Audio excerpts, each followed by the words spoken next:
Before we start our podcast today, we'd like to begin by acknowledging the traditional owners of the land on which we are meeting.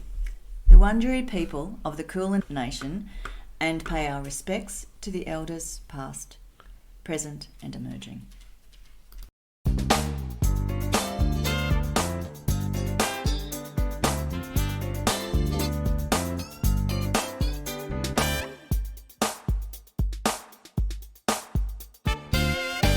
I was still thinking about we're all walking around with an anti-intimacy device. But I also think maybe we were anyway, I don't know. Yeah, that's true. That's okay. That's an interesting way of seeing it. So whether it's a phone or whether it's something else. It could be anything. That's true. Or it could be something that's not physical. An anti-intimacy device. Yeah. That's interesting. I've never heard of that before. Nor have I. I just made it up. That's usually what we do, isn't it? Yeah, that's right. Hello, welcome back to Intimacy Part 2 podcast. My name's Kevin and I'm here with Janine.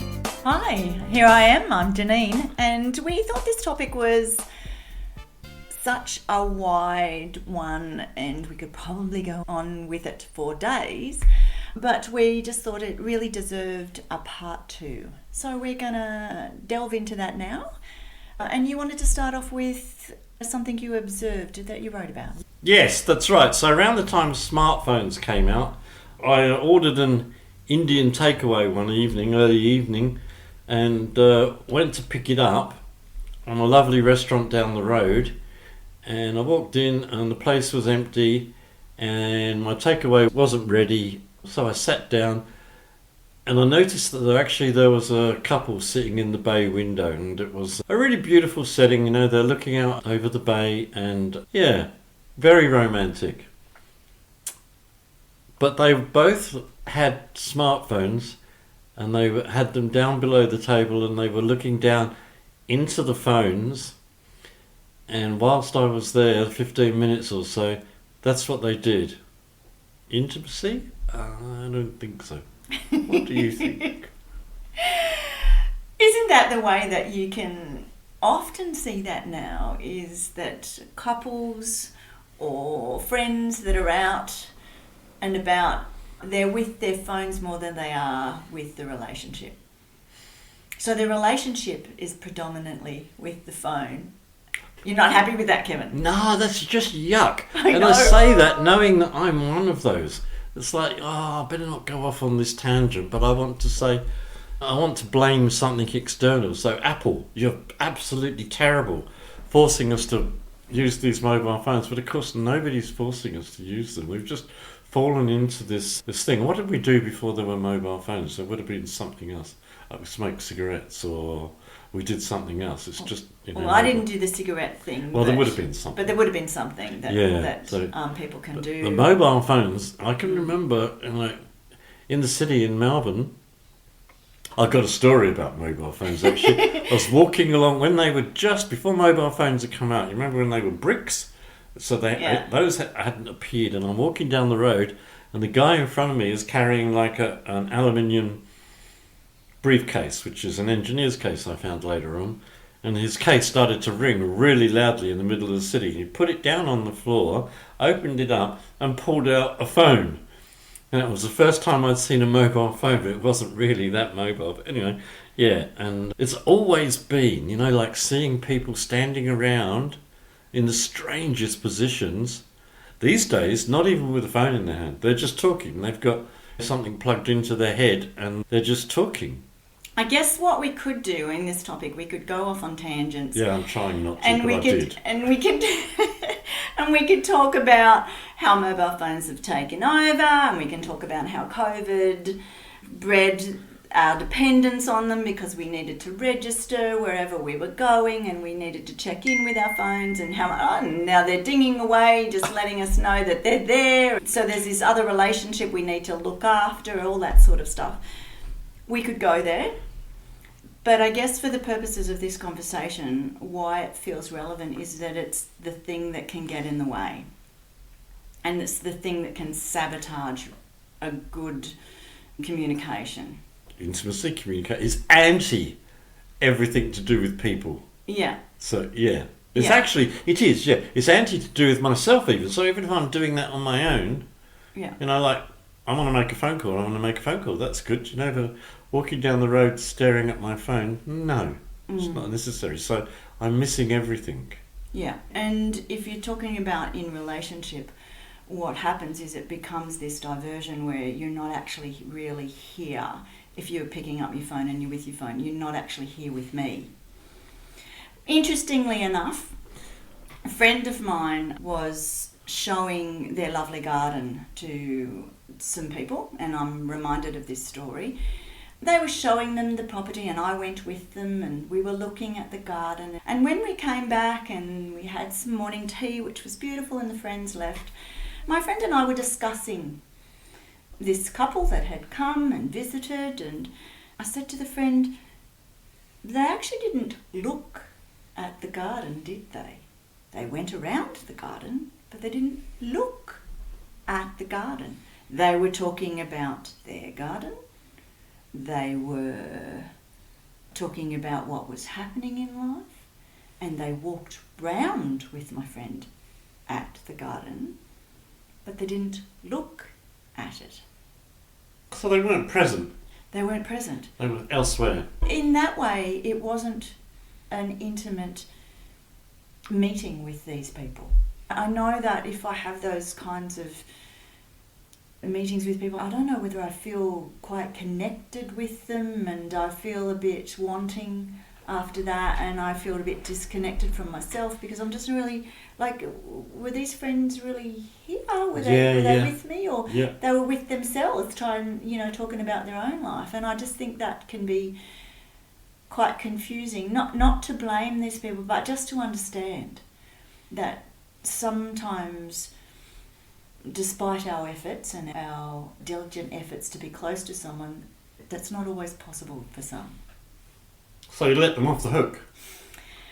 No, not so much that, so much as to understand, and again, the most important thing to me is around how you are with yourself. Yeah. Because otherwise, if you do the blaming thing, then you're going to feel escalated or frustrated or anxious.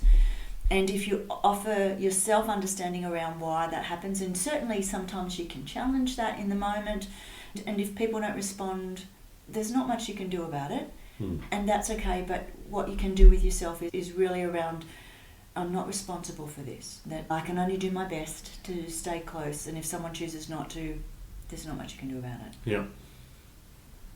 Yeah. What happens for you when I say it like that? I was still thinking about, we're all walking around with an anti-intimacy device. But I also think maybe we were anyway, I don't know. Yeah, that's true. That's okay. That's an interesting way of seeing it. So whether it's a phone or whether it's something else. It could be anything. That's true. Or it could be something that's not physical. An anti-intimacy device. Yeah. That's interesting. I've never heard of that before. Nor have I. I just made it up. That's usually what we do, isn't it? Yeah, that's right. And I've just been watching. Last night I went with a friend and we watched the film The BlackBerry, which was about the creation of the first smartphone. Oh yeah. And it was a wonderful movie. The first half of it was really about the way all of these technical guys, I hate calling them nerds, but, the technical guys got together and formed a company and created this phone when nobody else could do it for a multitude of reasons. They couldn't have a phone that incorporated all the different things that we take for granted now. And the way that they did it was very unbusinesslike. They did it whilst having an enormous amount of fun.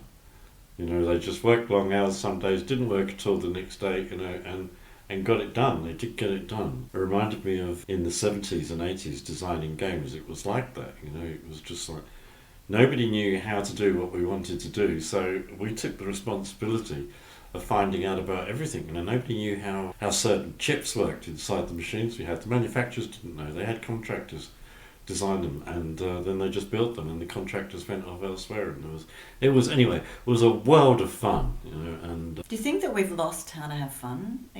That's what really should have been in our creativity podcast.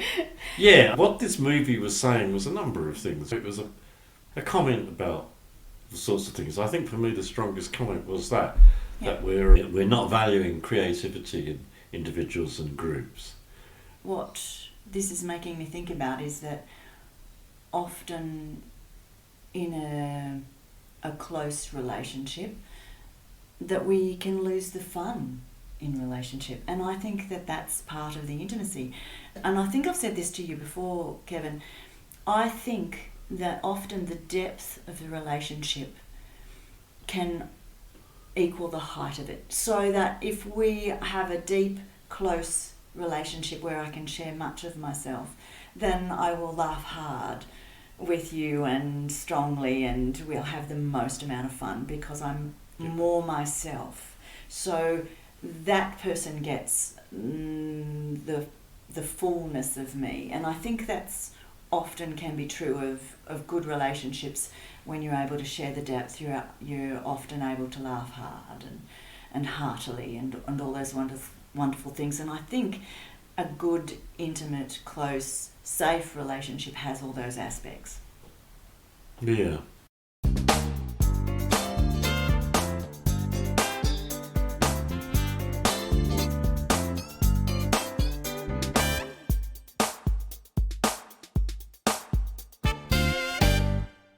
So I had this story I wanted to tell you. Yeah. I remember whilst running a group as a co-facilitator with the Men's Behaviour Change Program, and one of the fellows had finished his 22 weeks of the program, and he was talking about how he was going, and we were doing a checkout process. He was telling how he felt confident in relationships and he felt confident being close, and we were talking about conflict, and I just went, oh great, so sounds like you're doing really well. And he was able to feedback, oh yeah, and I'm feeling close. And I went, oh, do you feel like that with your ex-partner? Yep, that's no problems. And can your child talk about their mum? And yep, no problems. So I went, great, okay, do you want to come up here? So I got him to come up, and he went, yeah, sure. So he stood there next to me, and I said, okay, so let's just imagine we've got a disagreement. We disagree about something, and it can be anything, and we're going to talk about it. And I went, whoa. And what happened, as soon as I said, we've got different opinions, we're going to disagree around something, he folded his arms and he pulled back. Yeah. I hadn't even said the topic. Yeah. And his whole body went, nah. How telling is that? Yeah. So it's over before it starts. Yeah. Yeah. But what was fascinating is his discussion beforehand is like, I'm really resolved, I'm really comfortable, I can talk about anything. But that's his brain saying that. Good point. His body is going, yeah, I'm just going to just shut you right out. Yeah. And I think sometimes we can tell ourselves, oh, it's all fine, yeah, I can do that, no problems. But then facing that actual thing is very different. Yep. Yeah. And our bodies have very different information. Absolutely. Do you like my story? That was a good story. Yeah, I think it's interesting. I can relate to that. Can you? Yeah. Yeah. I can relate to it personally. I can relate to it dealing with other people. Yeah. They say exactly the same thing. Oh, yeah, I'm able to do that, and I do this, and I do that, and I do this, and I do that. And then you see them somewhere else, and that's not how they behave. Yeah. Yeah. And I think that I can say, oh, just say no or whatever. And I know that I will do that if I need to and can. Yeah. But doing it in practice is so much harder. Yeah. I think one of the purposes of this podcast for me is around really talking about how we do that in practice. And what I've loved about our relationship, Kevin, is that we practice what we talk about. And it's still been hard, but it's been important, and I think that both you and I have reaped the benefits of that. Yeah. Continue to. Continue to. Yeah, I think so. I think that's right. Thanks. Thanks, Kevin. Thanks.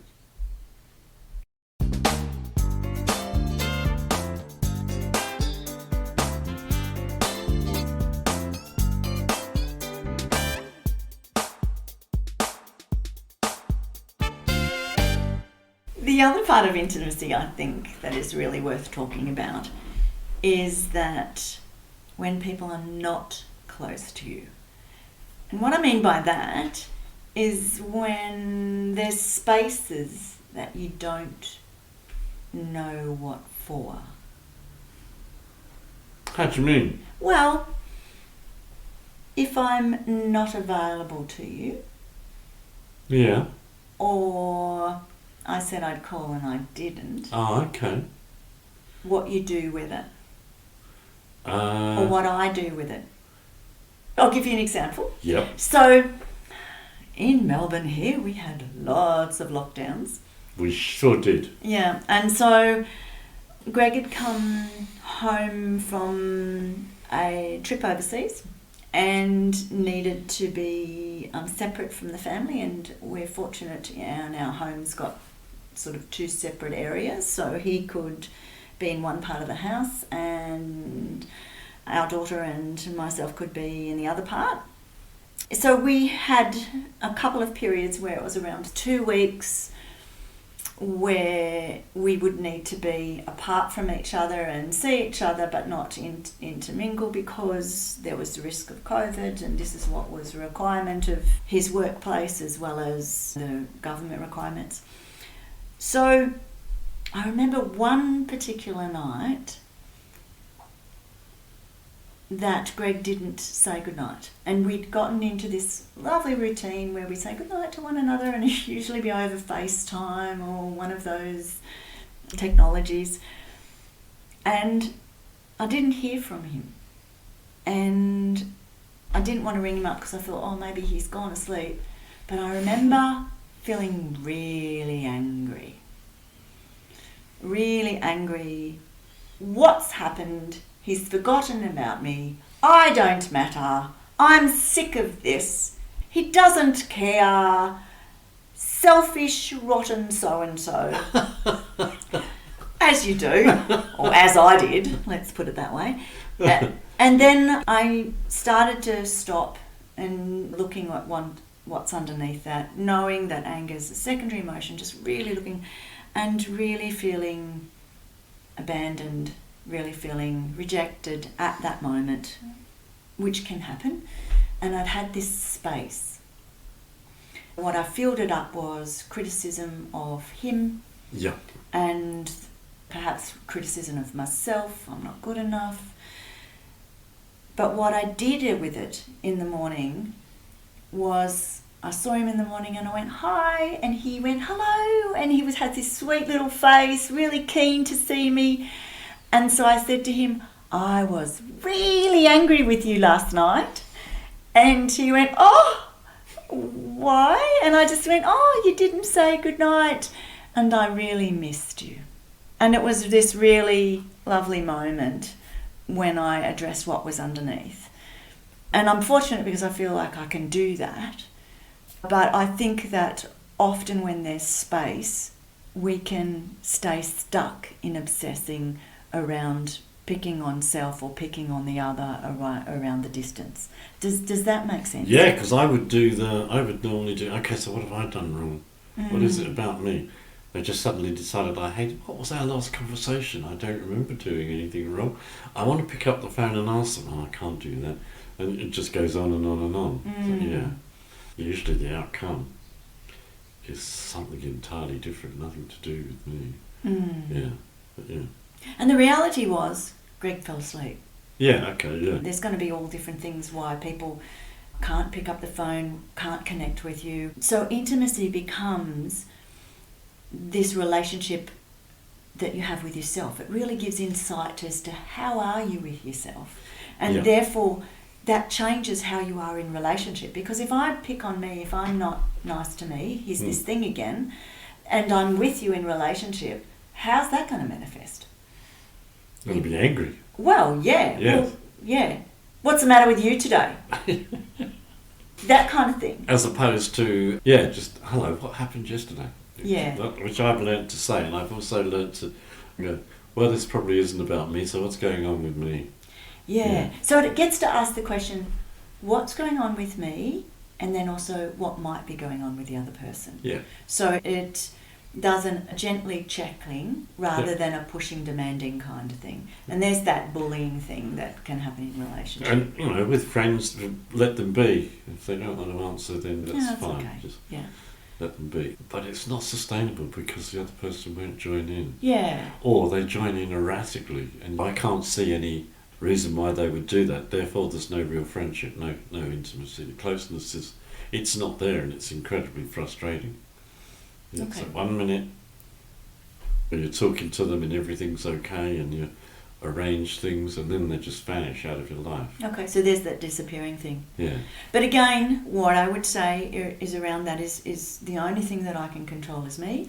Yeah. And so as far as it depends on me, I can check out whether I want this relationship and I can do my best. Just going to talk about that. Yeah. Then if the person doesn't want it, that's okay. Yeah. So yeah. I'll try and...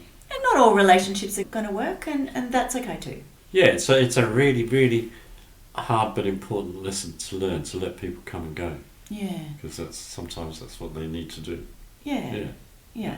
And then if people feel safe enough, then they may feel safe enough to be close to you. Yeah. So it's all got to do with your relationship with yourself. We keep coming back to that. That's a hard thing to remember. Because it's like if I get these external things, there's a promise that everything will be okay, and it's not true. What do you mean the external things? Tell me more. I don't know. If I get people to like me, if I do something to make people like me, then that's going to resolve everything for me. That's going to give me closeness or something. I'm expecting something like that out of it, and I don't get anything like that. Okay. What I get is frustrated. Okay. Yeah. And no kind of intimacy or closeness. But you're right. If I deal with myself and deal with what's going on with me, and I'm authentic with myself and with others, then that works. Yeah. Yeah. Okay. Always. And I think as you adjust and as you change your relationships to yourself and those around you, then there is an adjustment thing around being real. And it's a little bit of coming a bit close and going, ooh, that's a little bit scary, and pulling away a little bit. And just really, again, being slow with yourself and with others to adjust and to feel safe. Especially if your past has been less safe in your relationships, less supportive, then you want to go slow. Yeah. And you want to create secure relationships that are I think good for you're you right. and those around you. I think you're right, yeah. I think we're going to stop here, but what I want to say is I really appreciate this conversation, Kevin, because I know that this has not been an easy one for you because we've been talking about it after. Yeah, I just get I'm okay with it, and then I just get, well, we shouldn't be talking about this. It's a secret. I think that comes from, family, I guess, and environment. It's like, you don't talk about these things, keep them all bottled up, which is the worst thing that I could do, keep anything bottled up. So it's difficult, but it's okay. Yeah. It gets easier and easier the more I do it. Sounds More great. and more comfortable the more I do it. Yeah. That's the plan. Yeah. Thanks very much. That's us, is it? I think it is. Okay. Yeah. We're We'll done. finish it there. That was part 2. Part 2. I'm sure there'll be a part something else. Yeah, later. Yeah.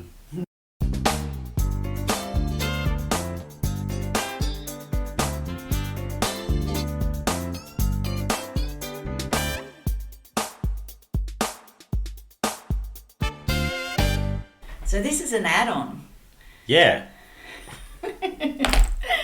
What I wanted to talk about was yesterday I was feeling quite vulnerable. One of those days when it happens for me sometimes is something has triggered me. And I think it was actually the conversation we were having over the last week or so around intimacy. And I'd been thinking about some of my relationships when I was growing up that had been really difficult for me to be safe and close. One of the things that I wanted to talk about with the listeners, and we discussed, Kevin, was how it was for you, because there was a particular time yesterday we were talking off air and I was saying that I felt sad, and in that moment I was really quite teary. What was that like for you? difficult. Is in a word, like multiple things happened for me, and I think they do in those situations. In the past, before coming to see you as a therapist and knowing you before recovery, I would have totally avoided something like that. It would have meant nothing, and I would have, I don't know, ignored it, walked away. Now... ignored me and walked away? Ignored what you were saying. Yeah, okay. Yeah. Now I hear it, and I don't know how to be. Yeah. So there's part of me that wants to reach out and fix it. Yeah. And there's another part of me that knows that the best thing I can do is actually just listen. Yeah. And be there. How did you go with that listening thing? Yeah, I failed, didn't I? I don't think I'd talk in terms of failure. You've heard me say that before. I had to be reminded that you'd said that you were just sad. So I think what actually happened in here where we are now is that we were talking, and I got up and I left the room and came back in, and somewhere in there you said you were feeling terribly sad. So I sat down thinking everything was okay, and you said, "Did you hear me?" No. And you said you were sad. So then I had really strong feelings of, I need to fix it. No, that's not what I do. So I need to just sit here. Really difficult. Sounds easy, doesn't it? Yeah. Really quite difficult to sit. Yeah. And be attentive, listen, and not do anything else. And it's interesting because in the not doing anything else, that is really helpful for me who was having those feelings. And I did want to talk about that in terms of the listeners, because if you jumped in and rescued me, then I would end up having to care for you, caring for me. And I'd get caught trying to soothe you or to go, I'm all right, or it's not that bad, or that sort of trajectory. That's where the conversation would end up going. And I wouldn't get to be sad. And the being sad is really helpful because it just allows my body to go and have that feeling, and having someone next to me hearing that and being with that allows me to connect, and it allows us to connect, and it allows absolute safety and closeness. Because I can now be fully myself and get to express my feelings. So it's weird, the saying and doing nothing, just that space, can be profound in terms of relationship. Yeah, and I did it. And it wasn't entirely easy. Sometimes it is. I mean, I trained myself to do it a lot better. And sometimes, like yesterday, it was difficult. Not often, but sometimes I was sitting in a Narcotics Anonymous meeting and somebody's asked to talk, and they talk, suddenly they're crying, or they're distressed in some other way. And it'll only be a matter of seconds before somebody approaches them and wants to hug them or give them a box of tissues or something like that. And that's exactly what we're talking about. Don't do it, just let them be there. They're okay, they're in a safe place, everybody's there listening to them, supporting them. That's all they need to do. Sometimes those things are really appropriate, but it's more about listening to the space as well. So if there's not enough space and enough freedom just to feel, then you can get caught up not being given permission to actually have those feelings.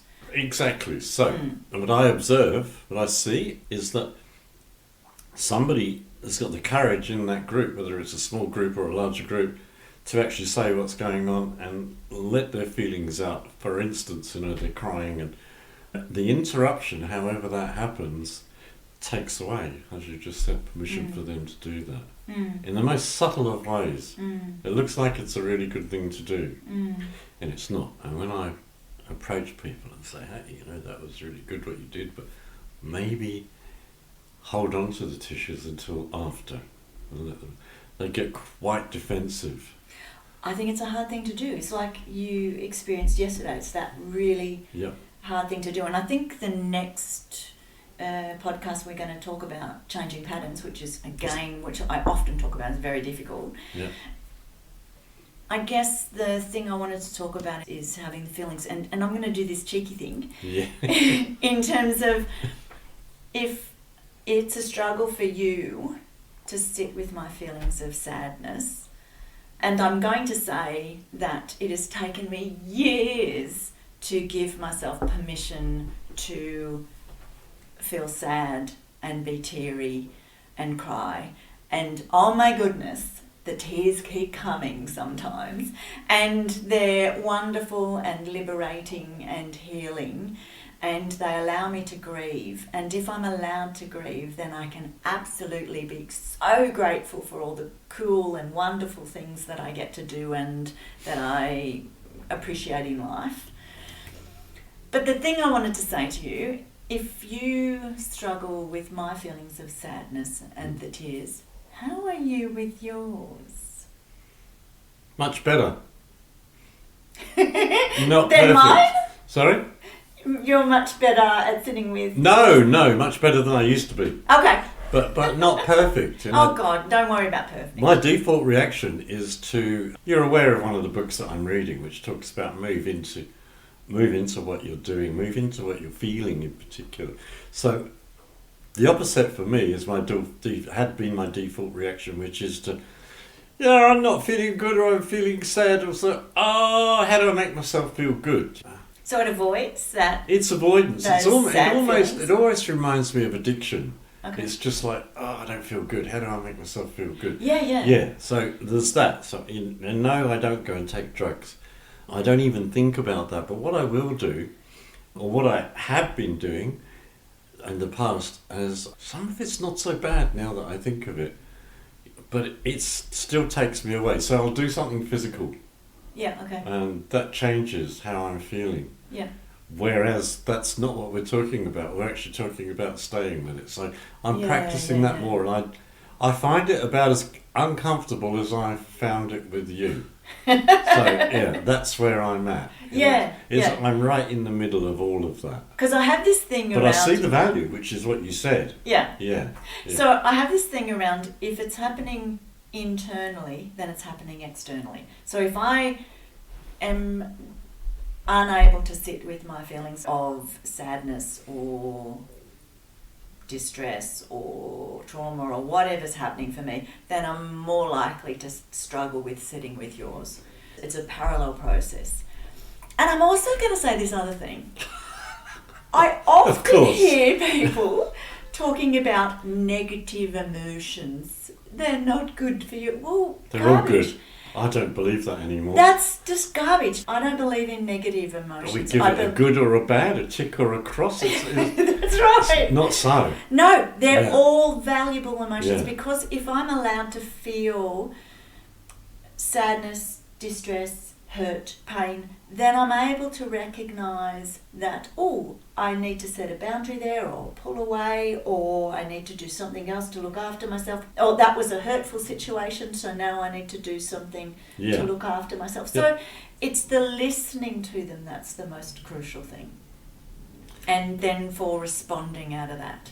I've had my little rant, I'm happy now. Yeah, look, I used to think Did you hear me? I did hear you. I heard you clearly. And to add to that, I used to think that I get swallowed up if I stayed with whatever that emotion was when I was labelling it as not good, as negative. And I remember hearing somebody say, whatever it is you're feeling, like for instance, you're feeling angry, then the flip side is also true. You are at that moment able to feel joy as well. I don't believe that anymore anyway. But I use that as an avoidance technique as well. Okay. Yeah. And now I don't. You know, I think you can use anything if you want to avoid. And Yeah. people are very creative, and I certainly have been very creative in the past as well. Me too. Incredibly creative. Master creative avoider. But not anymore. Yeah. I try and stay with it. And quite successfully, but not comfortably yet. Maybe never comfortably. Maybe I'm not meant to be comfortable with it. Well, I think there's comfortable discomfort, Yeah. if we can say that, because hopefully we do want a lot of the wonderful feelings of gratefulness and joy and connected and safe and all those wonderful feelings. We want those, but in order to get those, we might need to listen to some of the other stuff as well. Do you know what I do about gratefulness? Because I can get really ungrateful. I write it down each day, usually early. I've already done it today, Okay. early in the morning. Only has to be one thing. It can be 100 things, 10 things. It really only has to be one thing. I think I've said this before. It changes my attitude, therefore changes how my day is going to be. Sounds wonderful, Kevin. Yeah, when I started doing it nearly 20 years ago, at somebody else's suggestion, I'd sit there in the morning and go, I don't feel at all grateful, so I don't feel at all grateful. I know, in the front of it, I'm grateful that I know that I don't feel at all grateful. Maybe that was all I had. The word grateful. So it's changed a bit now? Right, it's changed a lot now. It's very easy to find something. And for a long, long time, it was, I'm grateful I'm drug-free today. That's pretty good. That's pretty cool. Yeah, it's pretty It good. is. Yeah. So yeah, stages. I'm done. Yeah. You done? Yeah, I'm grateful we've had this conversation, Kevin. I hope that it's somewhat helpful. It's great for us. Yeah. And It's great for us, so therefore I'm grateful. Greatly grateful. have a great day, everyone, and we'll catch you on the flip side. Bye-bye.